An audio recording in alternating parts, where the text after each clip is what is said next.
Hello everyone, সবার কি অবস্থা? আশা করি বেশ ভালো। আজকের এই ভিডিওতে আমি ফ্রেজ এবং ক্লজ নির্ণয়ের জন্য কিছু চমৎকার নিয়ম নিয়ে আলোচনা করব। সো যদি আপনারা খুব অল্প সময়ে সহজে শর্টকাট ট্রিক্সে যে কোনো সেন্টেন্স দেখে আপনারা বলে দিতে পারেন যেটা কোন ক্লজ বা কোন ফ্রেজ, তাহলে এই ভিডিওটা না টেনে সম্পূর্ণ দেখেন, তাহলে আপনি পুরো বিষয়টা একদম ক্লিয়ার হতে পারবেন। সো আমরা ফ্রেজ এবং ক্লজ দুইটা একসাথে শিখবো এই 6টা সেন্টেন্সের মাধ্যমে। সো আমরা প্রথম সেন্টেন্সটা দেখি। আমাদের প্রথম সেন্টেন্সে যেটা বলেছে, আই ডোন্ট নো, আমি জানি না। Who has come today, who has come today. এখন এই যে যেটা আমাদের দাগমৃত অংশ, এটাকে আমাদের ক্লজ বা ফ্রেজ এটা নির্ণয় করতে বলেছে। এখন আমরা ফ্রেজ এবং ক্লজের ক্ষেত্রে প্রথমে নাউন ক্লজ, তারপরে অ্যাডজেক্টিভ ক্লজ, তারপরে অ্যাডভার্ব ক্লজ আমরা নির্ণয় করি।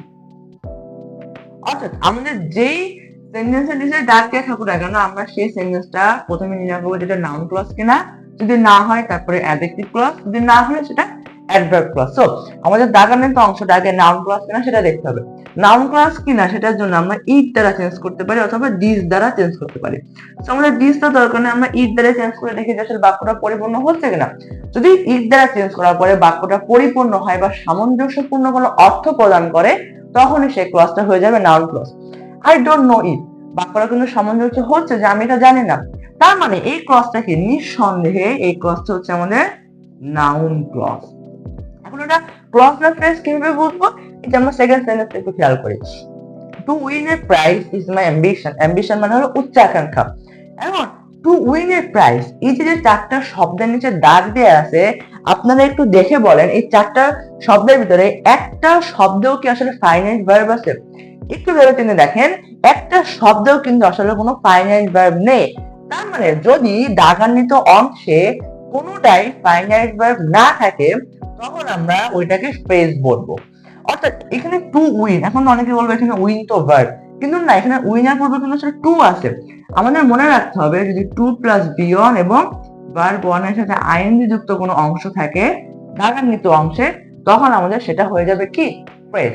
অর্থাৎ এটা যথাক্রমে হলো ইনফিনিটিভ, জার্ন এবং পার্টিসিপল। আমরা জানি এই তিনটা নন ফাইনাইট ভার্বের নিদর্শন। সো টু প্লাস বিয়ার এবং ভার্বের আইএনজি যুক্ত অংশ যদি দাগান্বিত কোনো শব্দের ভিতরে আমরা পাই, তখন সেটা আমাদের ফ্রেজ হয়ে যাবে। অর্থাৎ এখানে টু প্লাস বিয়ন আছে, সো এটা ফ্রেজ। এখন কি ফ্রেজ? আমরা ইট দ্বারা চেঞ্জ করব বা দিস দ্বারা, আমরা ইট দ্বারা চেঞ্জ করি। ইট ইজ মাই অ্যাম্বিশন, এটা আমার উচ্চাকাঙ্ক্ষা। বাক্যটা কিন্তু সামঞ্জস্যপূর্ণ এবং সম্পূর্ণ একটা পরিপূর্ণ অর্থ প্রদান করছে। সো এই দাগান্বিত অংশটা হলো কি noun phrase, not noun clause, noun phrase. খেয়াল করতে হবে। তাহলে দেখুন, this is the palace where I was born. এটা দাগান্বিত অংশটা আমাদের নির্ণয় করতে হবে যে এটা ফ্রেজ না ক্লজ, বা হলে সেটা কোন ক্লজ বা কোন ফ্রেজ এটা। এখন দেখেন, দিস ইজ দ্য প্যালেস, আমরা ইট দ্বারা চেঞ্জ করে ফেলি। তার আগে আমরা দেখবো এটা ফ্রেজ না ক্লজ। এখানে হোয়ার আই ওয়াজ, এখানে ওয়াজটা কি ফাইনাইট ভার্ব, ফাইনাইট ভার্ব, যে কারণে এটা হলো আমাদের ক্লজ হবে। যদি টু প্লাস বি ওয়ান বা ভার্বের আইএনজি যুক্ত অংশ থাকতো, তখন কিন্তু এটা আমাদের কি হয়ে যেত? নন ফাইনাইট ভার্ব হয়ে যেত, যেটা ফ্রেজ হইতো। এখানে দুইটার একটাও নাই, একটা ফাইনাইট ভার্ব হচ্ছে, সেটা ক্লজ। এখন কি ক্লজ? ইট দ্বারা চেঞ্জ করতেছি, দিস ইজ দ্য প্যালেস ইট, এটা একটা প্যালেস, এটা হয় না। তার মানে ইট দ্বারা চেঞ্জ করলে সামঞ্জস্যপূর্ণ কোনো বাক্য আমরা পাচ্ছি না। তার মানে এই যে ক্লজটা আছে, সেই ক্লজের পূর্বে দা প্যালেস, এই যে দা প্যালেস, দা প্যালেসটা কিন্তু একটা নাউন। আর আমরা জানি অ্যাডজেক্টিভের পূর্বে সবসময় নাউন বসে, অর্থাৎ এই দাগান্বিত ক্লজটা হচ্ছে adjective clause, adjective clause. Clear? খুবই সিম্পল। অর্থাৎ দাগান্বিত অংশটা যদি ইট দ্বারা চেঞ্জ না করা যায় এবং তার পূর্বে যদি একটা নাউন থাকে, তখন সেটা হয়ে যাবে কি অ্যাডজেক্টিভ ক্লজ। তা ফোর্থ উদাহরণ দেখি আমরা, he work with all sincerity. আমরা এটা নির্ণয় করবো যেটা ফ্রেজ না ক্লজ। আপনারা একটুখানি বলেন এটা ফ্রেজ নাকি ক্লজ। দেখেন, উইথ অল সিনসিয়ারিটি, এই তিনটা দাগান্বিত শব্দের কিন্তু একটাও কিন্তু আসলে কোনো ফাইনাইট ভার্ব নেই। আবার টু প্লাস বি ওয়ান এবং ভার্বের আইএনজি যুক্ত কোনো অংশ নেই, তার মধ্যে নিঃসন্দেহে ফ্রেজ। এটা কি নিঃসন্দেহে ফ্রেজ, নিঃসন্দেহে ফ্রেজ। তার মানে আমার টু প্লাস বি ওয়ান এবং ভার্বের আইএনজি যুক্ত থাকলে যে সেটা নন ফাইনাইট ভার্ব তা কিন্তু না, কোনো ভার্ব না থাকলেও কিন্তু সেটা কি হবে? ফ্রেজ হবে। এখন কি ফ্রেজ আমরা নির্ণয় করি? হি ওয়ার্ক ইট, ইট দ্বারা চেঞ্জ করতেছি, ইট দ্বারা চেঞ্জ হলে কিন্তু সামঞ্জস্য কোনো বাক্য আমরা পাচ্ছি না। হি ওয়ার্ক ইট, সে এটা কাজ করে, এটা কিন্তু হয় না।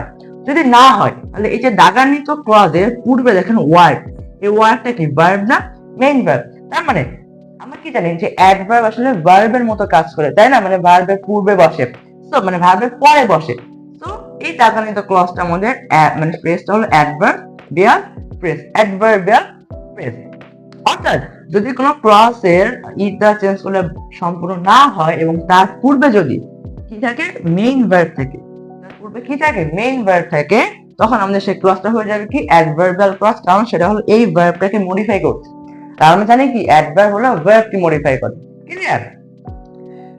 উদাহরণ দেখি, দ্যাট ওয়াজ দ্য রিজন, এটা হয় কারণ, হোয়াই হি কেম লেট, আমরা নির্ণয় করবো যেটা ফ্রেজ না ক্লজ। এখানে কেম একটা মেইন ভার্ব আমরা খেয়াল করছি, সো এটা অবশ্যই কি ক্লজ, এটা কি অবশ্যই ক্লজ। এখন কোন ক্লজ আমরা নির্ণয় করে ফেলি, that was the reason it, that was the reason ইট, এটা কোনো সেন্টেন্স বা সামঞ্জস্যপূর্ণ কোনো অর্থ কিন্তু হয় না, দ্যাট ওয়াজ দ্য রিজন ইট হয় না। তার মানে যদি না হয় তাহলে আমরা কি করবো, এই ক্লজের পূর্বের ওয়ার্ডটা খেয়াল করবো। পূর্বের ওয়ার্ডটা কি, দা রিজন, দা রিজনটা কি নাউন, আর নাউন হলে নাউনের পরে কি বসে, অ্যাডজেক্টিভ, তার মানে এটা অ্যাডজেক্টিভ ক্লজ, এটা কি অ্যাডজেক্টিভ ক্লজ। লাস্ট উদাহরণ, they were asked to wait till the signal was given. এখন এখানে দেখেন, they were asked to wait till the signal was given, আমরা নির্ণয় করবো যেটা ক্লজ নাকি ফ্রেজ। এখানে ওয়াজ আছে, ওয়াজটাকে একটা ফাইনাইট ভার্ব, এখানে কিন্তু কোনো টু প্লাস বি1 এবং ভার্বের আইনযুক্ত কোনো অংশ নাই, সেটা নিঃসন্দেহে ফাইনাইট ভার্ব। আমরা এটা একটা ক্লজ, এটা একটা কি ক্লজ। এখন কি clause, they were asked to wait it, they were asked to wait it, বাক্যটা কি হয়, তারা আমাকে ওয়েট করতে বলেছিল, এটা বাক্যটা কিন্তু সামঞ্জস্যপূর্ণ হচ্ছে না। না হলে আমরা দেখবো এর পূর্বে আসলে কি আছে, এর পূর্বে আছে টু ওয়েট, টু ওয়েটটা যদিও ইনফিনিটিভ নন ফাইনাইট ভার্ব, তবুও এইটা আমরা ভার্ব হিসেবে কাউন্ট করব। তার মানে কাউন্ট করা হলে এর পরের যে ক্লজটা সেটা হলো আমাদের অ্যাডভার্বিয়াল ক্লজ, অ্যাডভার্বিয়াল ক্লজ। তার মানে যদি কোনো ক্লজের বা ফ্রেজের পূর্বে যদি টু প্লাস বি1ও থাকে, তখন আমরা তার পরের ক্লজ বা ফ্রেজটাকে অ্যাডভার্বিয়াল ক্লজ বলবো। যদি নাউন থাকে অ্যাডজেক্টিভ ক্লজ, আর যদি ইট দ্বারা চেঞ্জ করা যায়, সরি, যদি হচ্ছে আপনার নাউন থাকে তাহলে সেটা অ্যাডজেক্টিভ ক্লজ, আর যদি ইট দ্বারা চেঞ্জ করা যায় তাহলে সেটা নাউন ক্লজ। খুবই সিম্পল। এখন আপনাদের জন্য আমি কিছু লিখে দিচ্ছি, একটু আপনারা খাতায় এগুলো নোট করে নেবেন। আমরা বোর্ডে কিছু ওয়ার্ড দেখতে পাচ্ছি, যেমন হলো if, while, as if, as, until, till, in, order, that, so that, like, however.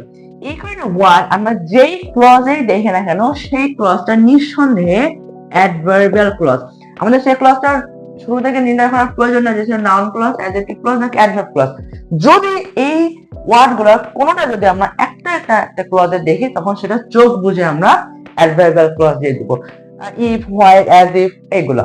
তো খুবই সিম্পল, তাই না? আপনারা এখন স্ক্রিনে দেখানো এই সেন্টেন্সটাকে ফ্রেজ না ক্লজ, এবং ফ্রেজ এবং ক্লজ হলে সেটা কোন ফ্রেজ বা ক্লজ সেটা আপনারা কমেন্ট বক্সে জানিয়ে দিন। এবং আজকের ক্লাসটা কেমন লাগলো কমেন্ট করে দিন, এবং ভিডিওটা ভালো লাগলে অবশ্যই লাইক, শেয়ার করবেন এবং সাবস্ক্রাইব করে রাখবেন। সবাই ভালো থাকেন, সুস্থ থাকেন, অন্য কোনো ভিডিওতে দেখা হবে। আল্লাহ হাফেজ।